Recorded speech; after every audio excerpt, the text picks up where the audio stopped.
Hi friends, ఈరోజు మన వీడియోలో E20 ఫ్యూల్ గురించి అయితే నేను మాకు కొన్ని పాయింట్స్ మాట్లాడదాం అనుకున్నాను. సో మనకందరికీ తెలుసు, గవర్నమెంట్ మ్యాండేట్ చేసింది E20 ఫ్యూల్ అనేది. సో వెహికల్స్ దీనివల్ల చాలా వరకు మెకానికల్ ఇష్యూస్ వస్తున్నాయని వినడం అయితే జరుగుతుంది. సో దీనివల్ల చాలా వరకు సిగ్నిఫికెంట్గా సేల్స్ అయితే పడినాయి. ఐదర్ కొత్త కార్స్ అవ్వనివ్వండి, లేదా సెకండ్ హ్యాండ్ కార్స్ అవ్వనివ్వండి. అట్లనే బైక్స్ కూడా చాలా వరకు డౌట్ పడుతున్నారు, E20 ఫ్యూయల్ వల్ల ఏదైనా రిపేర్స్ వస్తాయా ఏంటి అనేది.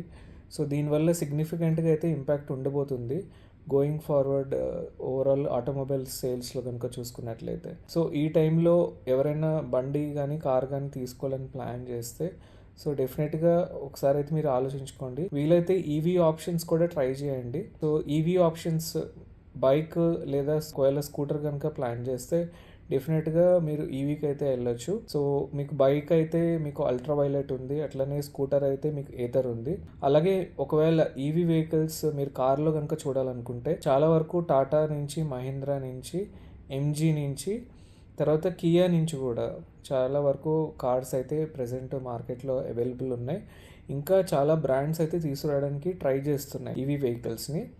సో ఒకవేళ మీరు ఈవీ కార్ కనుక ప్లాన్ చేస్తున్నట్లయితే డెఫినెట్గా కన్సిడర్ చేయొచ్చు. ఎందుకంటే ఫ్యూచర్ మనం ఓవరాల్గా గవర్నమెంట్ ఒక ఇన్వెస్ట్మెంట్స్ కనుక మనం చూసుకున్నట్లయితే చాలా వరకు public transportation system, either metro కానివ్వండి, లేదంటే రెగ్యులర్ ట్రైన్స్ కానివ్వండి, ఎంఎంటీఎస్ అవనివ్వండి, లేదంటే బస్సెస్ అవనివ్వండి, సో ఈవెన్ క్యాబ్స్లో కూడా చాలా వరకు ఈవీ వెహికల్స్ అనేది మనం చూస్తున్నాం. ఈ డైరెక్షన్ కనుక మనం చూసుకున్నట్లయితే డెఫినెట్గా ఫ్యూచర్లో ఈవీ వెహికల్స్ పెరుగుతాయి అనే ఒక స్ట్రాంగ్ రీజన్ అయితే మనకు కనిపిస్తుంది.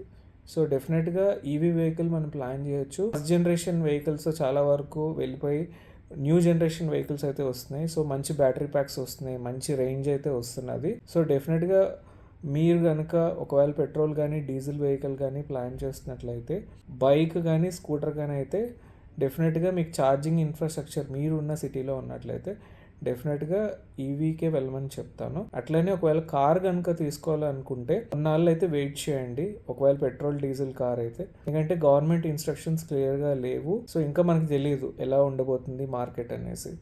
సో లేదు నేను డేర్ చేయగలను అనుకుంటే డెఫినెట్గా ఈవీ ఆప్షన్ చూస్ చేసుకోమని అయితే నేను చెప్తాను.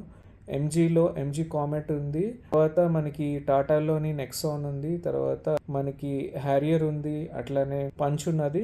మహీంద్రాలోని కూడా చాలా వెహికల్స్ ఉన్నాయి. BE6 ఉంది, XCV 9E ఉంది, XCV 9S ఉన్నది. ఈవీ ఆప్షన్ అయితే కన్సిడర్ చేయమని అయితే నేను చెప్తాను, ఒకవేళ మీరు టైర్ 1 సిటీలో ఉన్నట్లయితే. చూస్తుండండి, ఇంకా మంచి వీడియోస్ చేస్తుంటాను. Thank you for watching this video.